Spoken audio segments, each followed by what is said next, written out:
শুরুতেই অনেক শুভেচ্ছা যেহেতু ২৫ বছর পূর্তি হচ্ছে সেই উপলক্ষে দর্শকদের জন্য বিশেষ বিশেষ উপহার আসতে চলেছে কেমন লাগছে? ভয় লাগছে অনেক।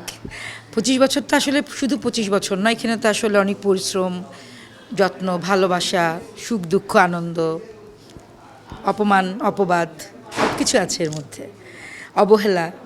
সব কিছু মিলিয়ে যখন ২৫টা বছর কীভাবে পার করলাম, এটা ভালো লাগা অবশ্যই। মানে চলমান, আমি এখনও কাজ করতে পারছি, যেহেতু আমি মনে করি ব্যস্ততাই সুস্থতা। আমি আসলে মৃত্যুর আগের দিন পর্যন্ত কাজ করতে চাই।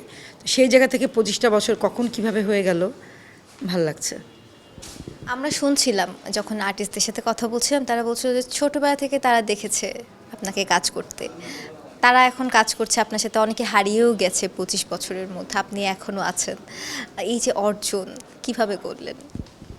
ওই যে চেষ্টা, মানে আমি মনে করি যে ভাগ্য আমি বিশ্বাস করি, কিন্তু ভাগ্যর সাথে যদি আমার কর্মটা ঠিকঠাক থাকে, আমার কাজটা যদি আমি ঠিকঠাক করি এবং আমার যদি চেষ্টা থাকে, মানে ধৈর্য থাকতে হবে, সেই জিনিসটাই আসলে আমাকে এখানে নিয়ে এসেছে। আর আমি তো আর একা একা এখানে এই পর্যন্ত আসতে পারিনি। এটার সাথে আমার নেপথ্যে যারা আছে, সেটা রাইটার, ডিরেক্টর, আর্টিস্ট, প্রযোজক, প্রত্যেকটা চ্যানেলের যারা মানে প্রোগ্রামের হেড, বিপণন বিভাগ, আমার সমস্ত সাংবাদিক ভাইরা, সমস্ত ডিওপি, মানে সবাই আছে যারা আমার যারা সহযোদ্ধা, আমার যারা চিফ এডি বা আমার যারা ম্যানেজার, যে আমাকে গাড়ি করে নিয়ে আসে, সেই মানুষটাও কিন্তু এটার সাথে অবশ্যই মানে সম্পৃক্ত। এবং আমি বলতে চাই সবার আগে আসলে ফ্যামিলি। আমি অনেক লাকি যে আমি ফ্যামিলি থেকে সাপোর্টটা পেয়েছি, কারণ অনেক মেয়েরা হারিয়ে যায়, ফ্যামিলি সাপোর্ট দেয় না। সেটা আসলে শুধু মেয়েরা না, একটা ছেলেও যখন অনেক উন্নতি করে, অনেক কাজ করে, পাশে কিন্তু একজন নারী তাকে সাপোর্ট করে। আর একটা নারী যখন কাজ করে, তখন যদি ফ্যামিলি থেকে সাপোর্ট দেওয়া না হয়, তাহলে আসলে কাজটা করা বাধার সম্মুখীন হতে হয়। তো সেই বাধাটা আসলে আমার হয়নি, আমি লাকি। কিন্তু কাজটা আসলে প্ল্যাটফর্মে তো আসলে অনেক ভালো মন্দ, শত্রু মিত্র অনেক কিছুই থাকে।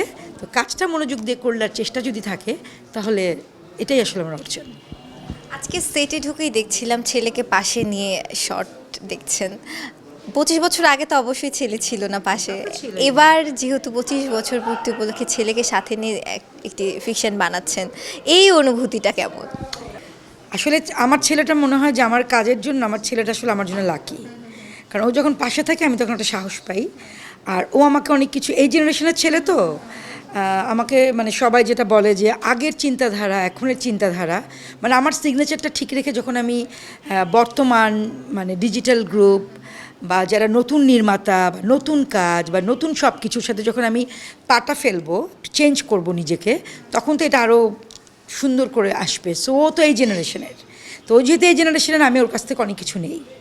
তো ও যখন পাশে থাকে, দেখা যায় যে একটা সংলাপ খুব সুন্দর, ওখানে ও এমন একটা কথা বলে যে এই সংলাপটা হয়তো আমার এটার জন্য প্লাস হয়ে যায়।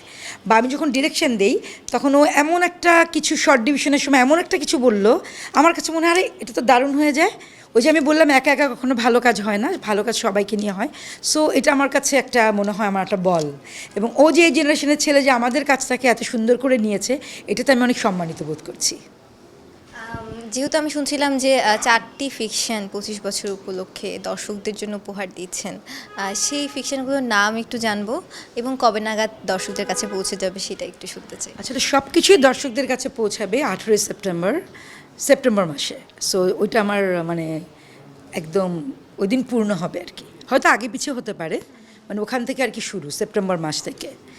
তো নামগুলো হচ্ছে যে জোছনায় ফেরা, শফিকুর রহমান শান্তনুর লেখা। এটা লেজার ভিশন প্রযোজিত একটি কাজ। আমি অনেক থ্যাংক ইউ লেজার ভিশনকে, কারণ ওরা আমাকে প্রথম অফারটা করে, কারণ আমি তো দেশে ছিলাম না, আমি জাস্ট এই কিছুদিন আগে দেশে এসেছি, চেন্নাইতে ছিলাম। তারপরের কাজটা হচ্ছে বিষণ্ণ মেঘ। এটা লিখেছি ইরফান আর আরিফিন মাহমুদ তন্নি, খুব ভালো লেখে। ওটাও লেজার ভিশন প্রযোজিত, ওটা যাবে হলো ATN বাংলা, এটা যাবে হলো বৈশাখী টিভিতে। তারপরেরটা হলো গিয়ে বাংলা ভিশনে যাবে, ওটা জি সিরিজ প্রযোজিত একটি কাজ, সেটার নাম হচ্ছে প্রথম দেখার পর। একদম লাস্টেরটা হচ্ছে চ্যানেল আইয়ের একটা কাজ, ওটা চ্যানেল আইতে যাবে, ওটার নাম হচ্ছে সময় একটু থামো, ওটাও আরিফিন মাহমুদ তন্নির লেখা। আর যেটা আমি বললাম যে প্রথম দেখার পর, ওটা আহমেদ তৌকিরের লেখা। ওনার কাজ আমি দেখেছি, বাট ওই গল্পটা এত সুন্দর। আর এই তো এইভাবেই। আর ওটা এই প্রথম দেখার পরটা হলো জি সিরিজ প্রযোজিত, আর যেটা আর কি আমার চ্যানেলাইতে যাচ্ছে এটা রঙ্গন মিউজিক, মানে সবগুলোই চ্যানেলে যাওয়ার পর ইউটিউব চ্যানেলে যাবে।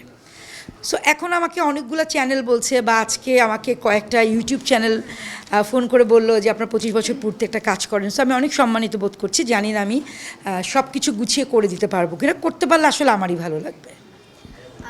সবশেষে আমার দর্শকদের উদ্দেশ্যে আজকে যেই জোছনায় ফেরা নাটকটি নিয়ে কি বলতে চান? জোছনায় ফেরা নাটকটা নিয়ে বলতে চাই, যেটা খুব সুইট একটা রোমান্টিক একটা গল্প, শফিকুর রহমান শান্তনুর লেখা, আর এটা লেজার ভিশন প্রযোজিত একটি কাজ।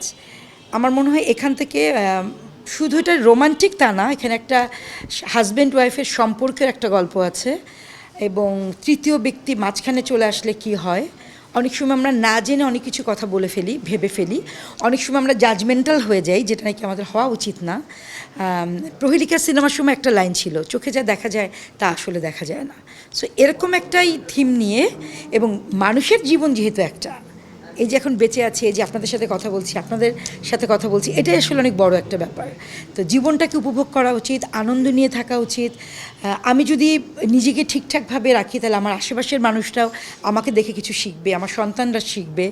আসলে আমিও এখন শিখি, আমার মনে হয় না যে আমি 25 বছরে অনেক কিছু করে ফেলেছি, আমারও এখনও শেখার অনেক বাকি। আমি দর্শকদের বলতে চাই, আপনারা আমাকে প্রার্থনা রাখবেন, এবং আমি যেন জীবনের শেষ দিন পর্যন্ত কাজ করতে পারি, কারণ আমি মনে করি ব্যস্ততায় সুস্থতা। আপনাদের জন্যই আসলে আমি কাজ করি, আপনারাই আমার সব কিছু।